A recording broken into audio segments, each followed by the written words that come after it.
నమస్తే. తులము 56,000కి ఇందులో నిజమెంత? నిజంగానే అసలు బంగారం రేటు తగ్గుతుందా? అంటే మనం గతం నుంచి అంటే ఈ ముచ్చట మాకు చాలా సార్లు చెప్పారు. నిన్న మొన్నటి వరకేమో ఇదే వార్తలలో చూస్తేనేమో బంగారం 1,25,000కు చేరుతుందని చెప్పారు. సో దాంతోటి ఏందనంటే చాలామంది బంగారం మీద ఇన్వెస్ట్ చేయడం కూడా ప్రారంభించారు. మళ్ళీ సడన్‌గా ఈ ప్రశ్న ఏంది? 56,000కే బంగారం వస్తదా? ఇందులో ఆనందించే వాళ్ళు ఉన్నారు. కొంత మొన్న పెళ్ళిళ్ళ సీజన్ కూడా బాగా ఉండింది కాబట్టి ఎంత రేటు ఉన్నా కొనక తప్పదు ఒక్కొక్కసారి. ఎందుకంటే పెళ్ళిళ్ళుంటాయి. పెళ్ళిలో ఎంతో కొంత బంగారం పెట్టాలి. ఈ నేపథ్యంలో కొంచెం ఎక్కువ స్థాయిలో బంగారం కొనుక్కున్నోళ్ళకేమో బాధ ఉంటది. తగ్గుతుందంటే సంతోషించే వాళ్ళ సంఖ్య చాలా అధికంగానే ఉంటది. కానీ ఈ మాట ఎప్పుడు తగ్గుతుందని వింటాం కానీ అసలు తగ్గే అవకాశం ఉందా? ఎప్పుడు తగ్గుతుంది? తగ్గితే అసలు ఎట్లా తగ్గుతుంది? చాలా మందికి బంగారం రేటు ఎందుకు పెరుగుతుంది, ఎందుకు తగ్గుతుంది అనే విషయం మీద ఒక నిజంగా అందరికి ఉండాల్సిన అవసరం లేదు క్లారిటీ. కానీ తగ్గితే బాగుండని కోరుకునే వాళ్ళు ఎంతో కొంత మేము కూడా తులమో పలమో కొనుక్కుంటాం కదా అనుకునే వాళ్ళ సంఖ్య కూడా భారీగా ఉంటుంది.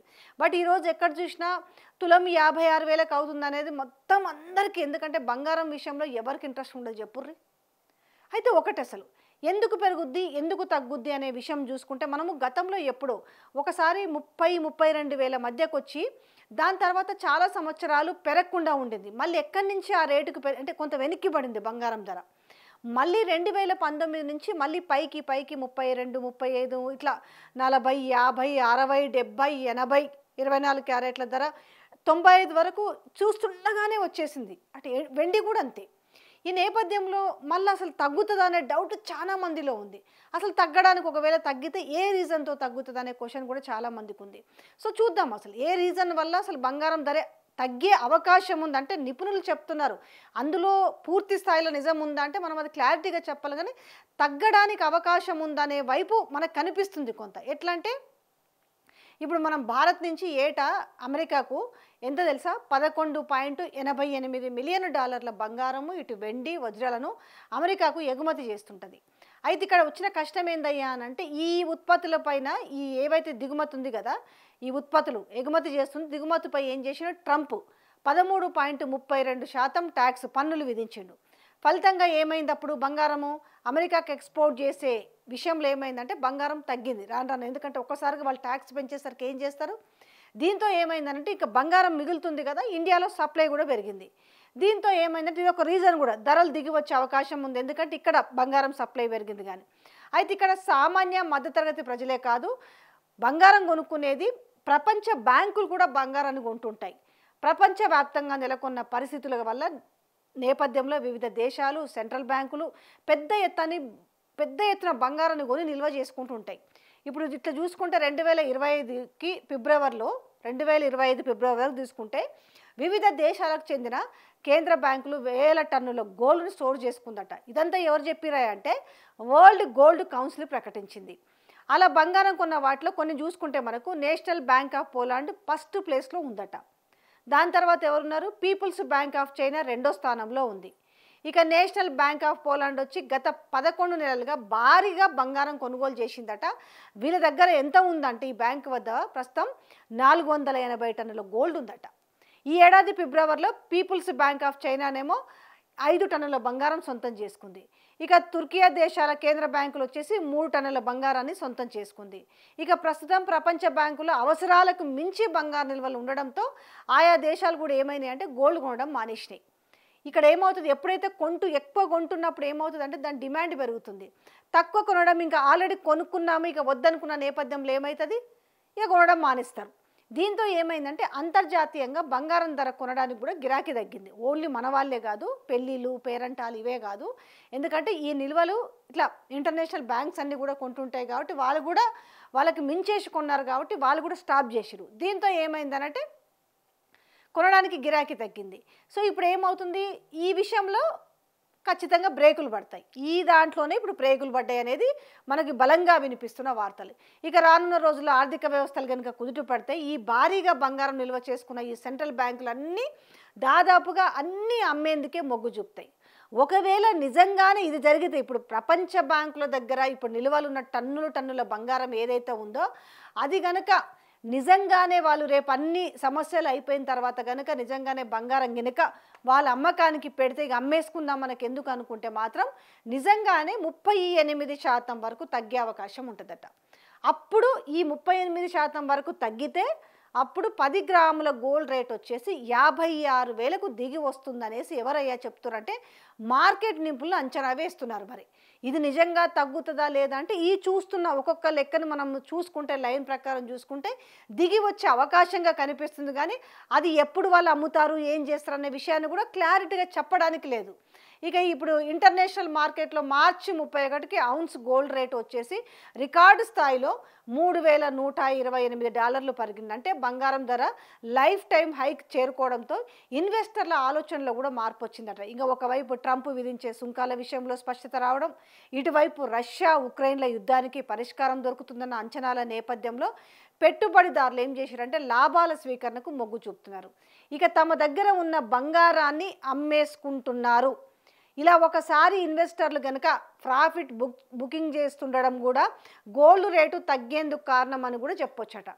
ఇటుగా ఏంటిది ట్యాక్స్ల విషయంలో కూడా ట్రంప్ వెనక్కి తగ్గి రష్యా ఉక్రెయిన్ల సమస్యలు సమితిపోతే ఇన్వెస్టర్లు తమ పెట్టుబడులు స్టాక్ మార్కెట్లోకి మళ్లించే ఛాన్స్ ఉంది. కాబట్టి ఇదే జరిగితే మాత్రం బంగారం ధర భవిష్యత్తులో మరింత తగ్గే ఛాన్స్ ఉంటుందనేసి బంగారం నిపుణులు చెప్తున్నారట. అయితే ఇదేంది గత కొద్ది రోజులుగా చూసుకుంటే ఇప్పుడు 3-4 నెలల క్రితం చూసుకుంటే ఎంత ఉంది 71,000 నుంచి కూడా మనం చూస్తుండగానే ఎంత అయింది 22 క్యారెట్లు 71,000 ఉంది. దాని తర్వాత మళ్ళీ 75, 76, 77, 79, 80, 82 ఇట్లా పోతుంది. ఆల్మోస్ట్ 24 క్యారెట్ గోల్డ్ వచ్చేసి ఎంత 95,000 దగ్గర ఉండింది. ఇంకా అందులో ఏమైంది ఇంకా బంగారము తిరిగి కిందికి చూసే అవకాశం లేదు. ఇక మరొక సంవత్సరంలో 1,25,000 కూడా పోతాయన్న న్యూస్ని మనం బలంగా విన్నాం. పాపం చాలామంది కూడా ఇంకా ₹1,00,000 దాటితే కొనడానికి చాలా కష్టం అనేసి వాళ్ళంతా కూడా సప్పో చేసి ఎంతో కొంత 1 తులమో 2 తులాలో 10 తులాలో 15 తులాలో కొన్న వాళ్ళైతే కొన్నారు. ఇక పెళ్ళిళ్ళు చేసే వాళ్ళకైతే అప్పుడు రేట్ ఎంత ఉండని అందరూ పెళ్ళిళ్ళు చేసేటప్పుడు ముందుగానే ప్లాన్ చేసుకొని కొనరు. కొంతమంది అంటే అప్పుడు కొంచెం కొంటుంటారు. కానీ రిమైనింగ్ ఏంటంటే చాలామంది అప్పుడున్న మోడల్స్ అవన్నీ ఉంటాయని చెప్పేసి ఏందనంటే ఒకేసారి కొందాంలే అనుకునే వాళ్ళు పెళ్ళిళ్ళకి అట్లనే కొంటుంటారు. కొంతమంది మాత్రము బిస్కెట్స్ కొని పెట్టుకుంటుంటారు. సో దీంతో ఏంటంటే వాళ్ళందరికీ కూడా ఇప్పుడు ఒక చిక్కుముడి లాగా తయారైంది. ఒక ప్రశ్న వేధిస్తుంది, కొందామా వద్దా? నిజంగానే ఈరోజు ఎవరెవరైతే ఇప్పుడు ఇన్వెస్ట్ చేసుకొని ఉన్నారో ఇప్పుడు ప్రపంచవ్యాప్తంగా ఉన్న ఇంటర్నేషనల్ బ్యాంక్స్ నిజంగానే వాళ్ళు ఉన్న బంగారాన్ని ఇప్పుడు వదిలించుకోవడానికి ప్రయత్నం చేస్తే నిజంగానే చాలా వరకు తగ్గే అవకాశం తప్పదు, రేట్లు తగ్గించుకోక తప్పదు అనేసి. మరి ఈ నేపథ్యంలో మరోవైపు ప్రపంచ బ్యాంకుల్లో చాలా వరకు భవిష్యత్తులో తమ వద్ద ఉన్న బంగారు నిల్వలను అంటే తగ్గించుకునేందుకు నిర్ణయించుకుంటున్నట్టు కూడా ఇప్పుడు వైడ్గా అంటే వరల్డ్ గోల్డ్ కౌన్సిల్ సర్వేలో తేలిందట. మరి అప్పుడు ఏమవుతుంది, ఇది కూడా ఏమవుతుందంటే ఒక కారణం అవుతుంది, బంగారం ధర తగ్గడానికి కారణమై ఉండొచ్చు. అంటే పూర్తి స్థాయిలో తగ్గుతాయా అని మీరు అడగొచ్చు ఒక మాట. అట్లా చెప్పలేము. అంటే ఇప్పుడు చెప్తున్న కాన్సిక్వెన్సెస్ ఏవైతే ఉన్నాయో దాని ప్రకారం చూసుకుంటే మాత్రం ఇప్పుడు గోల్డ్కు సంబంధించిన కౌన్సిల్ ఏదైతే చెప్తుందో దాని ప్రకారం కొంత తగ్గే అవకాశం ఉంటుంది. మరి అది నిజంగానే 38% తగ్గుతుందా? తప్పేం లేదు. నిజంగా అంత ఇంపార్టెంట్ లేని వాళ్ళైతే వాయిదా వేయచ్చు కొనుక్కోవడానికి. ఒకటే సింపుల్ ఇందులో నిజంగా డ్రామా ఉందా ఇంకేదా ఉందనేసి. కానీ ఇప్పుడున్న ప్రకారం ఏందనంటే ఈ వార్తల నేపథ్యంలో మనం ఏవేవైతే ఈక్వేషన్స్ ఏవైతే చెప్పుకుంటూ వస్తున్నామో కనీసము తగ్గకున్నా పర్వాలేదు కానేసి ఆగిన వాళ్ళకి మరింత పెరగకుంటే చాలు అనే దాంట్లో ఉంటారు. కానీ ఎంతో కొంత పెరిగే అంటే 56,000 దగ్గర ఆగిపోతుంది అని అంటున్నారు.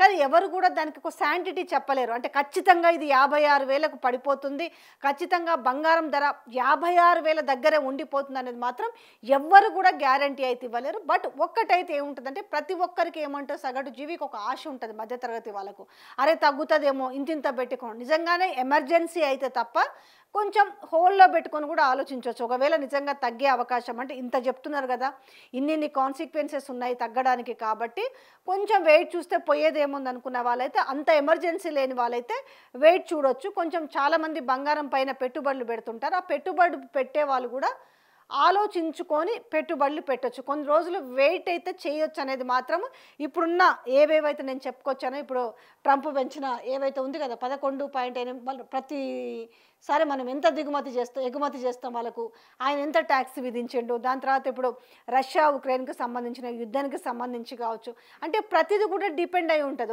మన రాష్ట్రంతో ముడిపడి ఉండదు కాబట్టి బంగారం రేట్లు హెచ్చు తగ్గుదల అనేది ప్రపంచవ్యాప్తంగా డిపెండ్ అయి ఉన్న వ్యవహారము.